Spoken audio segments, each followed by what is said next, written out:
Halo again teman-teman traders, welcome back again di Altcoins Update. Dan Altcoins Update hari ini saya pengen update untuk Thorchain atau Rune. Previously kita pernah update Thorchain dan Rune ya, tapi udah cukup lama kayaknya. Nah ini dia teman-teman, sekitar 11 harian lalu. Dan pada kala itu momentumnya masih cukup bullish ya. Dan pada akhirnya kita sekarang nge-update lagi, ngelihat lagi, wah kita udah mulai mencapai di level krusial nih ya. Level-level dimana ada potensi bisa terjadi reversal. And Thorchain, kenapa saya pilihnya Thorchain? Ini shout out aja buat salah satu brother saya ya. Ini followers atau subscribers sudah cukup lama, Bro Dayus Hari di sini. Dan kebetulan sih kalau saya lihat ya, ini dari likes buttonnya sendiri juga yang paling banyak ini ya Bro Dayus ya, dia 3 ya. Yang lain ada yang request juga kayak LTC, nanya ya gimana potensi ICP. Well I don't really know about it, tapi nanti mungkin saya akan cari tahu. Kemudian ada Arbitrum dan Chromia dan masih banyak lagi sebenarnya, GRT ya dan lain-lain teman-teman ya. Gala di sini, of course saya interested dengan Gala karena di sini dia ngasih reason tambahan juga ya. Jadi mungkin nanti saya akan coba untuk cek dan mungkin akan saya update melalui Telegram. And saya juga mengapreciate buat teman-teman yang udah ngasih komen ya di every video yang saya share atau every video yang saya upload. Apalagi komennya kayak begini ya, ini sangat menghibur sih. Kadang-kadang saya ketawa ya teman-teman, mana nih ya Syari Ramadan ya, belum lahir bang masih dibuat. Kemudian responsnya di counter dengan cara Kak Cahya Pranata biasanya nge-counter orang-orang yang nyariin dirinya ya, lemaskan otot atau ya. Jadi kayak ya it's just a fun ya teman-teman ya kalau ngeliat komen-komen kayak begini. And by the way everybody lagi ya. By the way ya, kita bakal discuss sedikit soal Thorchain atau Rune di sini karena memang kalau kita lihat ya, progresnya di sini reaction dari buyers bener banget masih cukup powerful. Saya cukup agree kalau kita lihat secara struktur, kemudian secara dia punya momentum dari buyersnya itu benar-benar masih cukup oke ya, masih cukup kuat untuk di follow up. Kalaupun nanti terkena dampak ya, kalau kita lihat kan ini beberapa altcoins yang kemarin saya update, utamanya di sini kalau kalian nonton ya di video terakhir Algorand ataupun Chainlink, ini keduanya udah play out nih, at least ya sejalan lah ya dengan previous analysis, sempat turun kemudian naik lagi, tapi saya pikir ini masih punya probabilitas untuk dia turun lagi sih.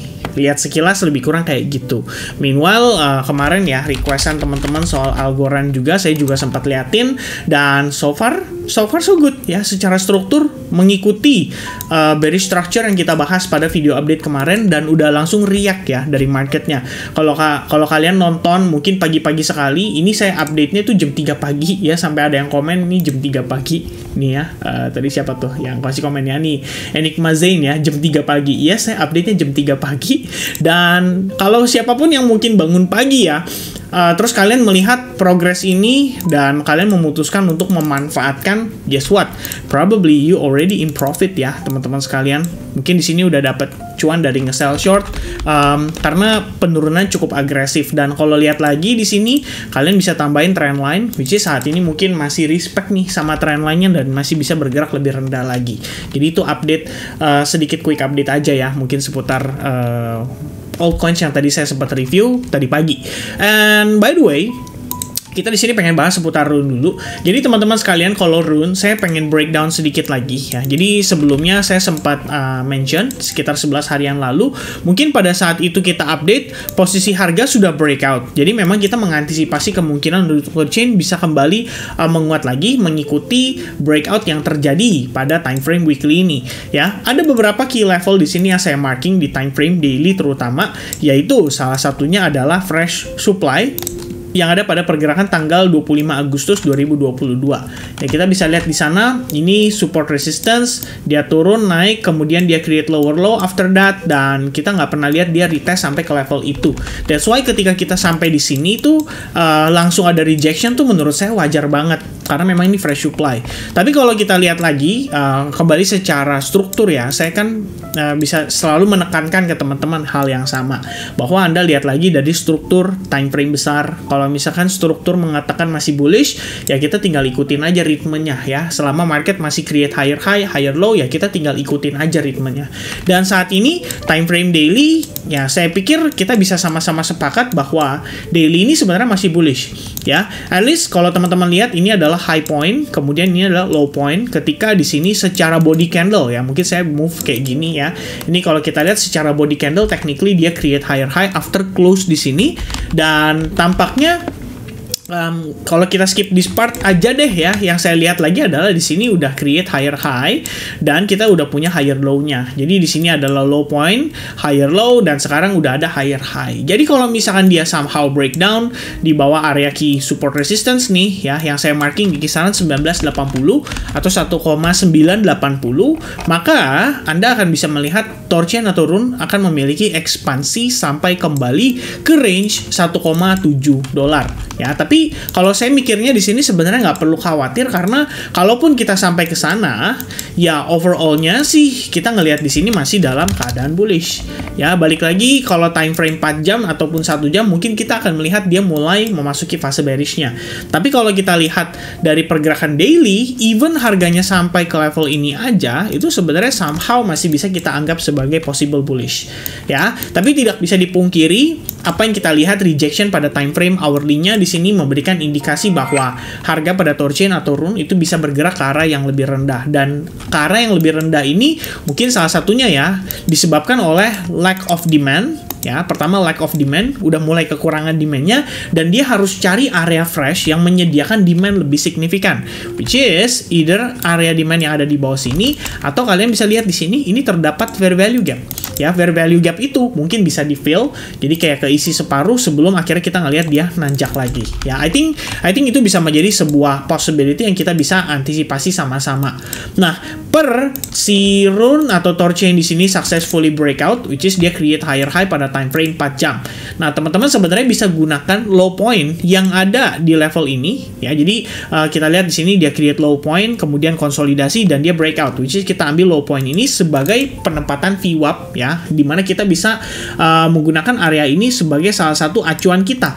Oh, ternyata kalau misalkan VWAP di retest di sana, Anda bisa lihat bahwa reaksinya setelah dia kembali flip naik di atas VWAP, pergerakan akan cenderung positif atau bullish ya. Lebih jauh lagi kita ngambil di paling low point-nya, which is di bawah sini ya. Biasanya kalau saya ambil di sini, ini low point, dia naik, dia retest ke bawah sini dan dia breakout lagi, that's gonna be my new VWAP placement ya. But overall kalau kalian lihat ini levelnya mirip-mirip ya, ada di level yang lebih kurang sama lah ya. Tapi in the end, the point is ketika kita ngelihat kondisi itu terjadi, ya sesimpel bahwa area dengan volume yang besar masih signifikan itu dipertahankan dengan baik oleh market ya, dengan posisi saat ini.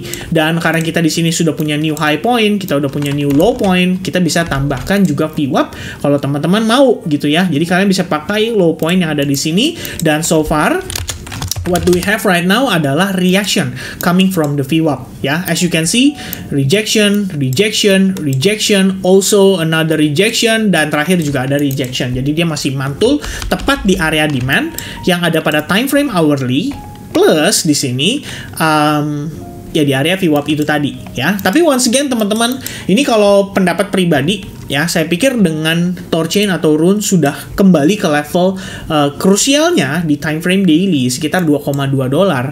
Wajar banget ya kalau kita kena reject, dan rejection ini juga kalau misalkan di follow up kembali ya. Ini kalau kalian perhatikan dengan bisa dibilang kita ngelihat dari segi pola deh atau pattern, mungkin kalian bisa consider ini sebagai potensi descending triangle. Ya, di dalamnya sendiri ada ascending channel atau ascending atau semacam bearish flag pattern, dan sekarang pun sama, developmentnya juga lebih kurang seperti itu ya. Jadi in the end, kalau misalkan kita ngelihat progress kayak gini kan berarti ada indikasi juga bahwa buyers pada torchen atau rune itu udah mulai kehabisan power atau kehabisan momentum, dan dengan kondisi seperti itu tentu saja wajar bagi kita mengantisipasi torchen atau rune itu bisa bergerak ke area yang lebih rendah lagi ya. Therefore, kalau misalkan teman-teman mungkin Anda berpendapat bahwa kondisi ini bisa menjadi peluang Anda untuk melakukan sell short, saya pikir itu bisa dilakukan. Tapi once again, karena torchen secara keseluruhan itu masih dalam keadaan struktur yang bullish, kalian harus paham bahwa entry sell short di market yang bullish itu sama dengan meningkatkan resiko kita terhadap kemungkinan untuk ruginya. Jadi yang bisa kita lakukan adalah by the time kita entry sell short, mungkin kalian bisa trim portionnya. Jadi marginnya nggak besar, atau risk yang kalian pakai mungkin kayak cuman setengahnya dari yang rata-rata kalian pakai. Misalnya sebelumnya kalian sell short mungkin average-nya 2% ya. Dengan 2% kalian sell short ya berarti sekarang mungkin kalian bisa pakai separuhnya lagi. Ya itu mungkin bisa di-consider. Jadi separuhnya ya berarti 1% lebih kurangnya. Alright, so ya itu mungkin idea ya lebih kurangnya untuk seputar Torchain atau Rune. By the way tadi saya kayaknya salah mention ya, saya malah bukannya link ya, bukan LTC. Padahal yang kita review tadi malam itu adalah altcoins-nya itu adalah Algorand dan LTC ya. Maaf teman-teman, short term memory loss ya. Nah, LTC by the way, per update kita kemarin itu tadi pagi ya, sekitar jam 3 itu saya sempat mention ya bahwa di sini LTC itu sebetulnya sudah memulai memberikan indikasi bahwa sellers itu kelihatannya akan lebih mendominasi. Jadi kalau teman-teman mungkin bisa cek back di kita punya Telegram ya. Kalau kalian mungkin gabung di grup Telegram kita, mungkin saya coba untuk share copy post link dulu biar teman-teman bisa lihat ya. Ini sedikit update. Probably nanti untuk Rune atau Torchain juga saya akan share chartnya di sana ya. Nah ini teman-teman sebenarnya untuk Litecoin kemarin ekspektasi saya adalah kita bisa ngelihat dia ekspansi range sampai ke bawah lagi, which is agak sedikit di bawahnya di sini. Mungkin copy image ya. Where can I show you this? Maybe di sini teman-teman. Alright, there you go ya. Ya nggak usah juga sih ya sebenarnya ya. Oke, saya zoom in ya. Kalian bisa lihat lebih besar di sini gambarnya ya. Nah ini yang saya marking di kisaran 62,94 dolar pada time frame daily, di mana saya marking dengan box berwarna ungu, dan saya mention juga di previous update. I think itu udah tercapai ya dalam kondisi pergerakan tadi pagi. Jadi begitu masuk sesi Asia, kita ngelihat dump terjadi sekitar jam 7 pagi, testing sampai ke 62,90, habis itu dia langsung mantul lagi dan membentuk semacam struktur bearish lagi. Jadi memang apa yang saya updatekan ini lebih kurangnya ya, kalau ngelihat dari time frame, bukan dari time frame lah, kalau kita lihat dari update saya previously di Advanced Group ya, memang kita di sini mencari peluang sell short sebelum harganya turun lebih signifikan. Jadi pada saat dia pertama kali atau initially ngebentuk rising wedge di sini, itu kita udah cari plan untuk melakukan sell short. And I guess it works pretty well ya. Is single run kita bisa dapetin up to 5R lebih kurangnya. So it's a good setup untuk sell short. Mudah-mudahan teman-teman yang lain juga ada yang bisa ngeplot setup seperti ini dan kalian bisa manfaatkan dengan baik. Alright, so for now posisi kita kalau kita lihat dari pergerakannya Torchain atau Rune ya, sementara saya sebenarnya ngelihat ini masih abstrak ya, belum terlalu clear biasnya. Time frame daily-nya masih bullish, tapi di time frame hourly-nya ada indikasi pelemahan momentum. Itu aja yang saya lihat ya teman-teman. Jadi ibaratnya kalau saya mau buy lagi tuh saya lagi mikir-mikir ini masih oke nggak ya kira-kira di buy, itu aja ya. Tapi kalau misalnya short, saya ngelawan arus, berarti resiko saya lebih tinggi nih. Apakah lebih baik saya memilih untuk melakukan sell short pada koin lain? Saya pikir itu menjadi opsi yang lebih wise atau lebih bijak ya. For example di sini beberapa koin yang saya ongoing sell short, we have Chainlink, kemudian Uniswap saya juga ongoing sell short, LTC personally di sini ya bisa dibilang harusnya udah take profit ya, udah exit semestinya. Dan terakhir sebenarnya PP ya, PP Coin ini yang saya sempat updatekan ke teman-teman di Telegram juga. Saya sih ngelihatnya ya, terakhir dia gagal untuk create higher high, dan after kita flip bias jadi bearish ya, di sini bisa dimanfaatkan untuk sell short. So I think that's the idea ya, karena strukturnya udah balik flip menjadi bearish lagi. Dan kalau kita compare nih teman-teman side by side ya, kalian compare dengan si Torchain tadi, mungkin kalian bisa lihat langsung dan bisa langsung aware bahwa ya inilah alasan kenapa kita ngelihat perbandingannya ya antara Torchain sama si PP ya. Nih teman-teman perhatikan deh ya, di sini kalau kalian lihat technically PP itu udah create lower low ya. Yang membedakan di Torchain adalah we don't have lower low. Itu artinya ya Torchain masih bisa dibilang resist ya terhadap tekanan jual yang ada. So I think inilah kenapa saya bilang tadi resiko untuk nge-sell short di Torchain atau Rune itu lebih tinggi gitu dibanding dengan market yang secara bias itu sudah clear menjadi bearish. Oke, so saya harap teman-teman bisa punya bayangan atas apa yang saya jelaskan dan saya informasikan di sini melalui YouTube video update ini. Semoga kiranya teman-teman bisa mendapatkan manfaatnya. So if you guys new to this channel, make sure kalian klik subscribe button supaya nggak ketinggalan update-update yang saya berikan almost setiap harinya, baik itu di altcoins dan juga di Bitcoin. Jadi saya cuma bisa berharap teman-teman yang nonton video ini bisa dapetin pembelajaran, kalian bisa dapetin ilmu, ya kalian bisa ngambil dari cara saya melihat market, dari cara saya memanfaatkan market, dan pada akhirnya itu bisa membantu learning progressnya teman-teman sekalian. Jadi doa saya buat teman-teman adalah semoga video ini bisa bermanfaat dan bisa membantu teman-teman untuk menjadi trader yang lebih profit ke depannya. Oke, so God bless teman-teman semuanya, semoga kalian sehat-sehat selalu, sampai jumpa kembali di update berikutnya. So God bless and see you guys again soon guys, cheers, bye bye.